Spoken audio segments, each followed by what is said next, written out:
Meus amigos e minhas amigas, eu sou Lauro Barbosa, este é meu canal, Canal para Todos. Quero fazer um comentário aqui sobre um vídeo que eu assisti esses dias, recentemente publicado pela TV Brasil, a respeito da Lava Jato. No decorrer do tempo, tudo que houve de irregularidades nas investigações com aquela equipe de Sérgio Moro. E no decorrer do tempo, você também acompanhou e viu que Sérgio Moro planejou tudo para que condenasse Lula a qualquer custo. Inclusive chegou até a inventar que Lula era dono de um triplex. E naquele triplex que Lula ficou preso por 580 dias. E o escritório do ódio não perdeu tempo, né? Todo mundo, você viu que era mais e mais e mais fake news e mais fake news. Lula ladrão, Lula ladrão. Então, no decorrer do tempo, eu via alguns comentários na internet e eu pedia, inclusive, você quer saber da verdade, digita no Google as farsas de Sérgio Moro para condenar Lula. É aí que tem lá mais de 30, 40 sites, além de vídeo, tudo falando sobre o assunto. Embora os bolsonaristas não querem saber disso, né?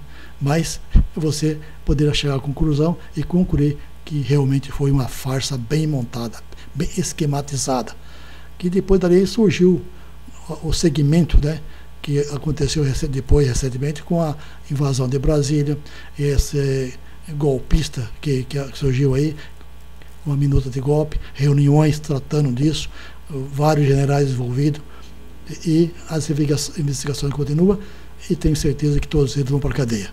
Mas você pode ver aí, acompanhar esse vídeo, que está aí, eu vou deixar na sequência, e mostrar também aqui, você clicando no Google, o que você pode ver de vários sites falando sobre isso.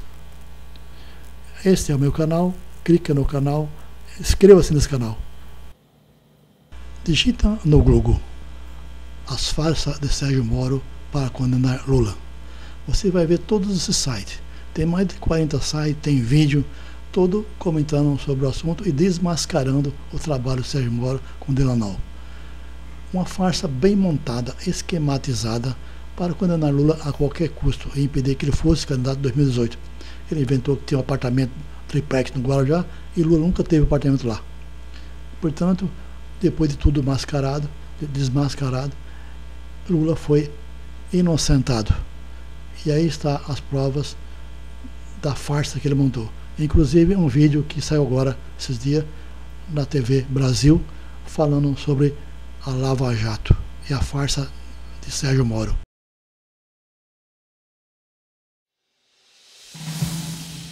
Audiência na ação penal 504-6512-94. A história não para com esse processo.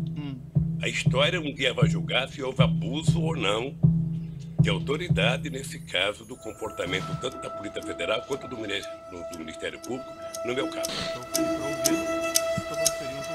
Doutor, eu não fui convidado para a Copa do Mundo, que fui eu que trouxe para cá. Eu não fui convidado para as Olimpíadas. Ex-presidente, doutor.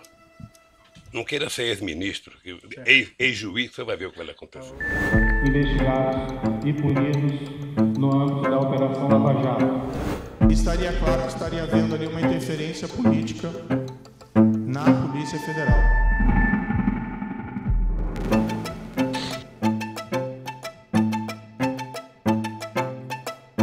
A Operação Lava Jato foi deflagrada pela Polícia Federal em 17 de março de 2014. A meta declarada era investigar um esquema bilionário de lavagem de dinheiro que envolveria doleiros, empresários, funcionários públicos e políticos. Mas 5 anos depois do início da operação que abalou o Brasil, uma série de reportagens colocava em xeque os métodos e os objetivos da Lava Jato. Foi quando a Vaza Jato assumiu o protagonismo e provocou uma reviravolta. Preso em 2018, o presidente Lula seria solto no ano seguinte. Eles não prenderam um homem. Eles tentaram matar uma ideia. Uma ideia não se mata.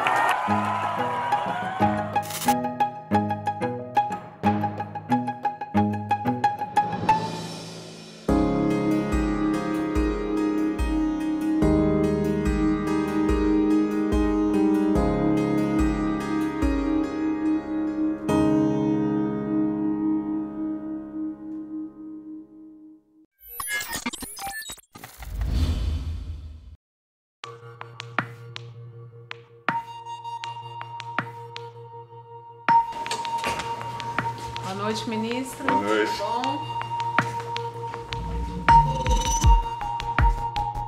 Eu acho que a Lava Jato fez um mal enorme às instituições.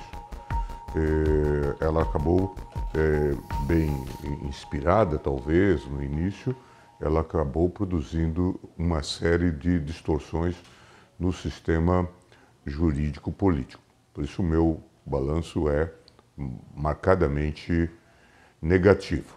A Lava Jato terminou como uma verdadeira organização criminosa. A mim me parece que nós fomos de uma euforia quase alcoólica, não é, a uma depressão. E os dois estados não são bons. O saldo da Lava Jato foi a demonstração de que o Estado existe, o Estado funciona e busca o melhor em termos de cidadania. O que se espera dos homens públicos? Se espera uma atuação com pureza d'alma. A lei vale para todos, indiscriminadamente. O processo não pode ter capa.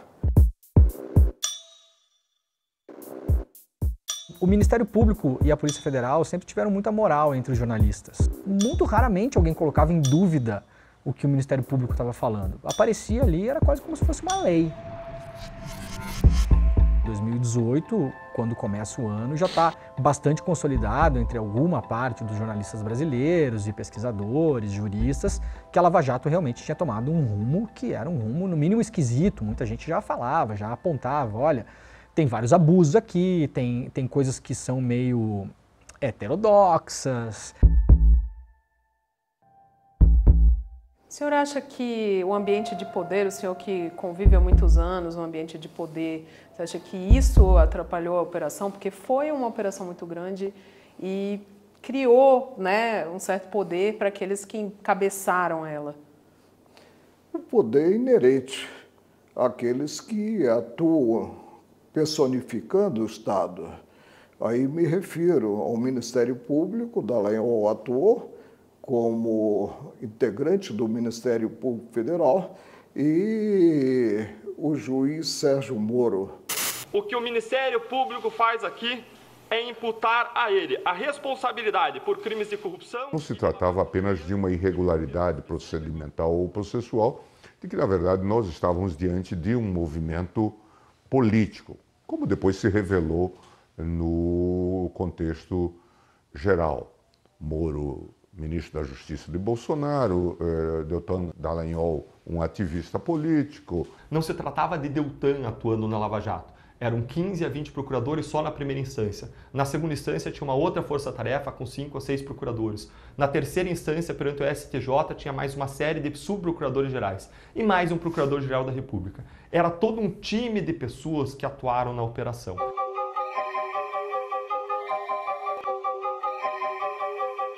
É inegável que a Vaza Jato mostrou que o rei estava nu, né? Mostrou como eram feitos os pastéis e como eles eram mal feitos.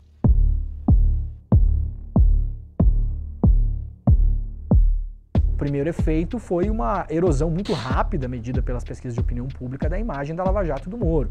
Isso aí a gente consolidou muito rapidamente, saiu na época pesquisas Datafolha e outras mostrando, um mês, 2 depois, que a imagem de heróis inabaláveis estava sendo carcomida muito rapidamente. Isso foi a primeira coisa, né? A segunda coisa foi o início da movimentação para você reavaliar processos e eventualmente pessoas presas, eventualmente e principalmente o presidente Lula, que estava preso e ali no arquivo mostrava que vários procedimentos tinham sido feitos ao arrepio da lei. E lograram um apoio público muito grande, um apoio de mídia. Tanto é que quando eu mesmo assumo um papel de mais crítico, ou um papel de crítico do sistema, eu fico também um pouco isolado aqui. E a mídia toda dizia, essa decisão parece contrariar a Lava Jato, como se a gente estivesse contrariando Roma ou falando mal do Papa. Numa operação deste tamanho de combate à corrupção, seria muito ingênuo a gente imaginar que não teria, algum momento, um viés político.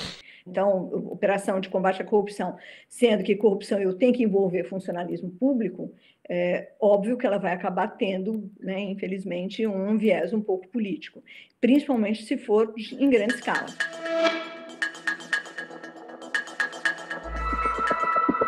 A gente conseguiu medir, por exemplo, que as sentenças do Moro elas eram mais rápidas até o momento em que a Dilma sofreu o impeachment, que depois elas ficaram um pouquinho mais lentas, o que demonstra um pouco que havia um certo aceleramento com o objetivo de obter impacto político, que de fato foi obtido, né?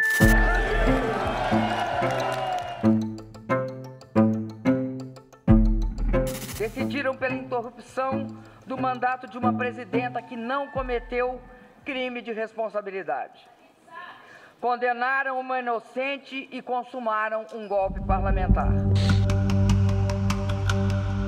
Uma cobertura crítica da Lava Jato foi o grande erro da imprensa. Não houve uma cobertura crítica da Lava Jato no começo. Demorou muito para ele existir. Obviamente você teve a Vaza Jato, né, liderado pelo Intercept, que mudou muito a visão, a percepção, mas eu acho que eu reconheço um erro enquanto jornalista investigativa. Eu acho que se você tem um grupo de servidores públicos que começa a ser vistos como grandes salvadores do país ou grandes heróis, o papel do jornalista é desconfiar. A Lava Jato fez um esquema muito eficiente em relação a isso também. Era operação coletiva para a imprensa, release, entrevista. Quando o ciclo da notícia estava começando a terminar, operação coletiva, release, entrevista. A gente não tinha esse discernimento de olhar e falar, não, mas espera aí, tudo bem, tem um release de 5 parágrafos aqui, tá bom, eu vou publicar rápido porque tem que publicar rápido, porque é a internet, porque tem que ir para o ar, porque todo mundo vai dar. É o jogo. A Lava Jato entendeu esse jogo. A Lava Jato conseguiu sacar e fez uma arapuca muito bem feita para jornalistas. Alguns cooptados, outros inocentes, mas no geral deu certo. Como eu considero esse processo ilegítimo e a denúncia uma farsa, eu estou aqui em respeito à lei, em respeito à nossa Constituição, mas com muitas ressalvas com o comportamento dos procuradores da Lava Jato.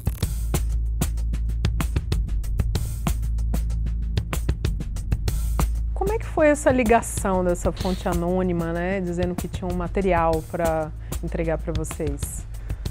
Bom, essa história é o seguinte, eu estava em casa num domingo, Dia das Mães, arrumando malas porque eu iria viajar naquela noite, eu tinha uma viagem a trabalho, final do dia o Glenn me liga, atendi e aí ele me falou, olha, eu estou falando com uma pessoa aqui, que acabou de entrar em contato comigo, naquele mesmo domingo, ela me contou uma história, que tem aqui um material que é completamente explosivo. Ele falou, olha, aparentemente são conversas privadas de Telegram, de WhatsApp, sei lá o quê, da Lava Jato. Esse tipo de conversa aqui é normal entre juiz e procurador? Isso aqui é comum que isso aconteça? Isso aqui é permitido? Isso aqui é legal? Isso aqui é ilegal? E aí os nossos advogados foram falando, isso aqui é completamente ilegal, isso aqui não pode ser feito, isso aqui não é o papel de um juiz, isso aqui não é o papel de um promotor. Ministro, o senhor já falou publicamente que conversas trocadas entre Moro e Dallagnol, aquelas conversas não teriam nada demais, nenhum tipo de irregularidade. Por quê? Olha, eu no meu gabinete eu sempre recebi a todos e nunca tive qualquer receio.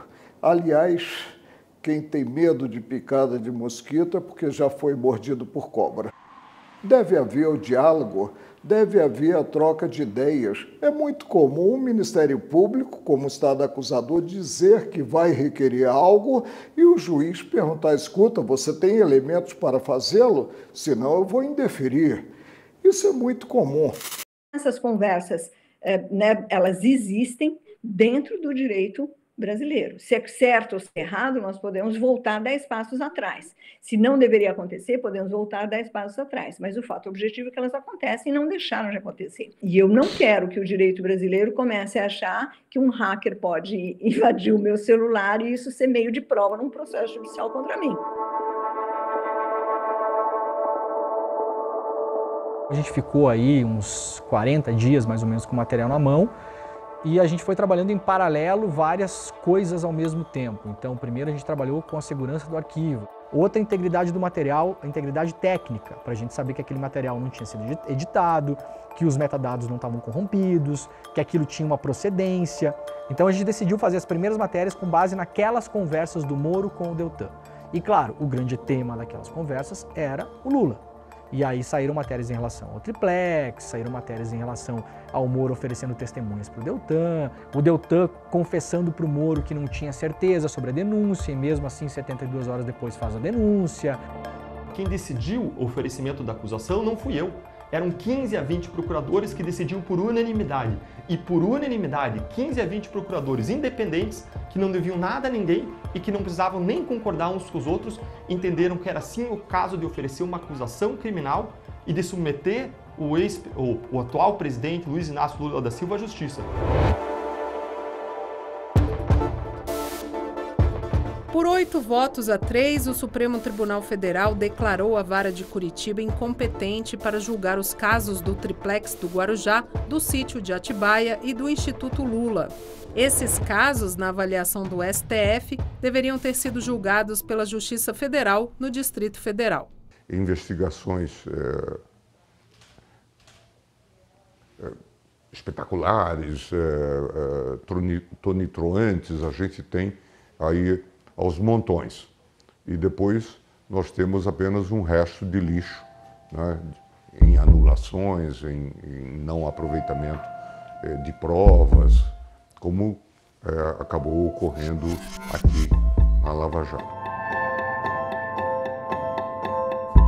Para mim, foi um retrocesso terem dado o dito pelo não dito no processo da Lava Jato. Nós estávamos avançando e eu espero que retomemos essa trilha no sentido do combate sem trégua à corrupção. O ideal, em termos de cobertura da imprensa, teria sido se tivesse sido muito mais crítica em relação ao método usado, que percebesse que estava sendo usada como PR, né, relações públicas da Operação Lava Jato, e que começasse a fazer suas investigações em paralelo. Hoje eu já vejo que há uma cautela um pouco maior. Você pega um documento, você lê, separa os trechos, coloca no ar, põe em discussão e a coisa está andando de um jeito um pouco mais... Você dá mais chance para a pessoa que precisa se defender, que tem que se defender.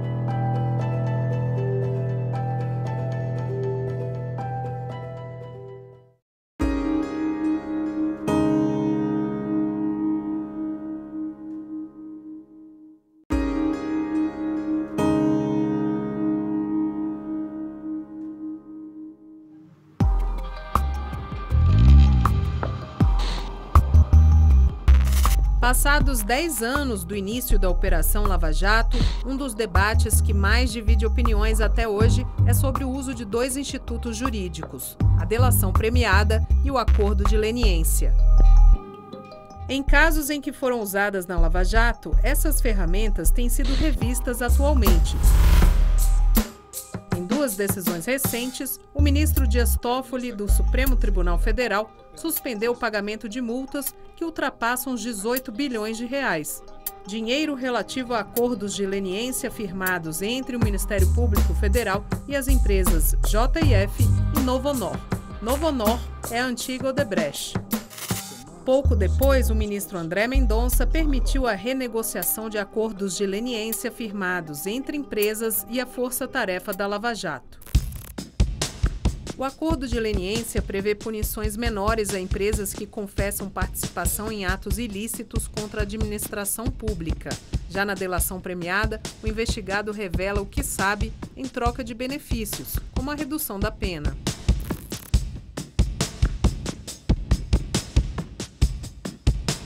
Além disso, a delação faz parte das investigações sobre a tentativa de golpe de 8 de janeiro de 2023. Embora tenha ganhado força no ordenamento jurídico brasileiro a partir de 1999, há quem defenda que a delação existe há séculos. A primeira delação premiada ocorrida no Brasil remonta à época colonial, Brasil colônia, foi Joaquim Silvério dos Reis, que fez uma delação premiada, na qual comprometeu Tiradentes, Joaquim José da Silva Xavier, e entregou o movimento que foi a Inconfidência Mineira, que resultou na execução e no esquartejamento do nosso herói nacional. Então, como é que nós vamos descobrir, elucidar, esclarecer os crimes e punir os culpados? Ora, com a ciência, com os métodos investigativos, DNA, exames microscópicos, exames científicos de última geração, todos colocados à disposição do Estado para investigar os crimes. Tanto os acordos de leniência quanto as delações premiadas, elas são resultado de pressões domésticas e pressões internacionais. Esse conjunto de convenções internacionais, eles estipulam obrigações para o país no controle da corrupção. Especificamente, a OCDE, ela determina a responsabilização das pessoas jurídicas por atos de corrupção. Então, empresas, associações e assim por diante. Do outro lado, a gente tem as pressões domésticas que chegam numa conjuntura crítica em junho de 2013, com as manifestações que tomaram as ruas, manifestações estas que tinham vários assuntos e várias pautas, começaram como manifestações de passe livre, depois melhorias de serviços públicos e também manifestações contra a corrupção. Em resposta, tanto às pressões internacionais que já existiam, quanto às pressões domésticas, o governo à época organiza um pacote de medidas e, dentre elas, duas leis que são muito importantes: a Lei Anticorrupção, que responsabiliza pessoas jurídicas por atos lesivos à administração pública, atos de corrupção e outros, e a Lei de Organizações Criminosas. E ali está previsto o acordo de colaboração.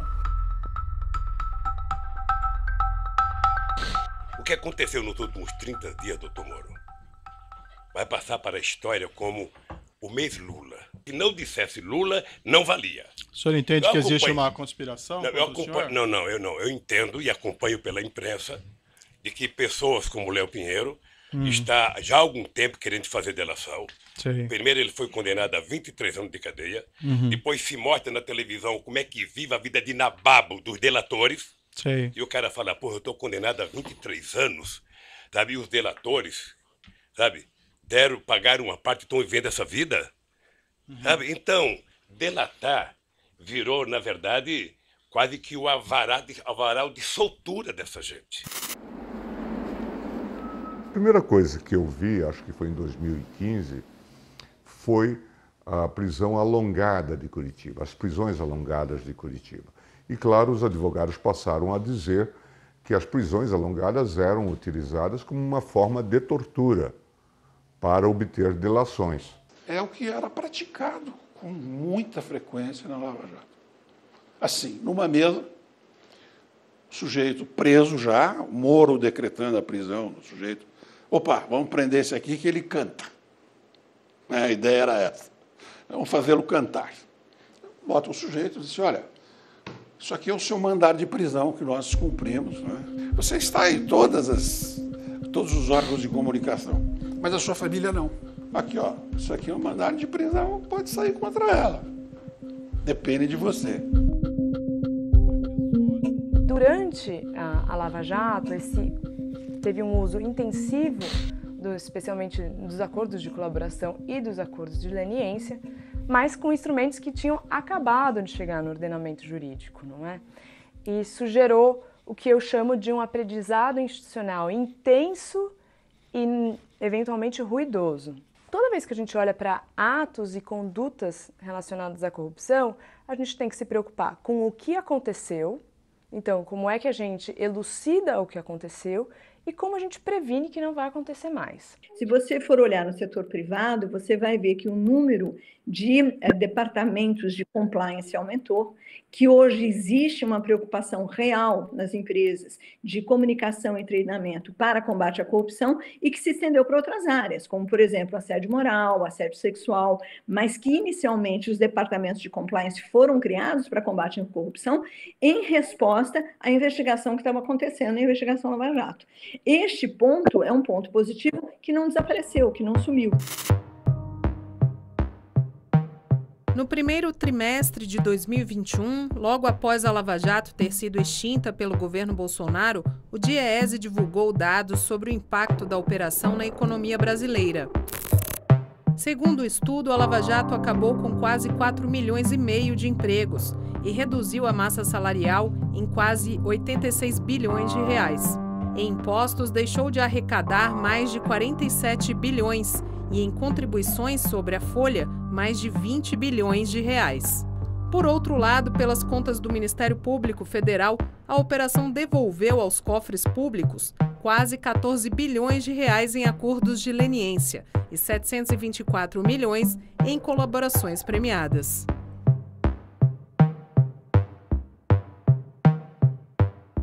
Ela matou toda uma fase da industrialização brasileira. Se for somar o que as empresas que foram quebradas pela Lava Jato deixaram de gerar de empregos, impostos, PIB, são centenas de vezes a mais do que o pouco que ela devolveu para a Petrobras. A economia do Brasil ela já estava abalada. E não foi por causa do combate à corrupção. O combate à corrupção não abala a economia de ninguém. O que abala a economia são más decisões econômicas. O senhor afirma que o senhor não tem responsabilidade, não tinha conhecimento. O senhor entende que teria havido alguma falha? O que o senhor entende que aconteceu nesse caso? Doutor Moro, o senhor se sente responsável da Operação Lava Jato ter destruído a indústria da construção civil nesse país? Eu tenho certeza que não. O senhor entende que o que prejudicou essas empresas foi a corrupção ou o combate à corrupção? Não, é o método de combater a corrupção. O que o senhor se refere? Método. Não, o que eu fiz é o seguinte, contra as pessoas que pagaram propinas? Quando um juiz, me desculpe isso, quando um juiz e os acusadores se submetem à imprensa para poder prender as pessoas, aí tudo mais é possível, doutor. A Petrobras não é uma empresa corrupta. A Petrobras é uma empresa que foi vítima de corrupção de diretores. Se se busca correção de rumos, há consequências. Consequências práticas, consequências financeiras. E se se observa o figurino legal, essas consequências são bem-vindas. Eu me pergunto se não é o caso de fato, nós mudarmos a legislação e, eventualmente, separarmos a empresa e pensarmos, inclusive, em modelos de direito comparado para, eventualmente, punirmos os agentes empresariais e separarmos a empresa.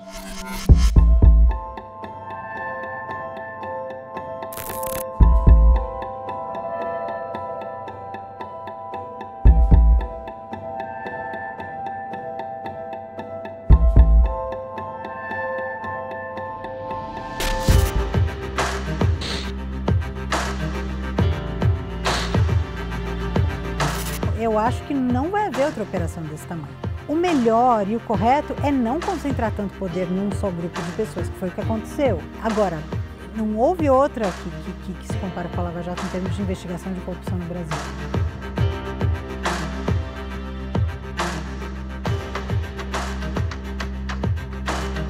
Paga-se um preço por se viver em um Estado democrático de direito, é módico. O respeito irrestrito às regras estabelecidas.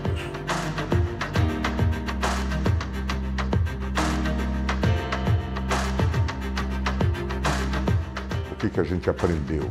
Eu diria numa frase: não se combate o crime cometendo crimes.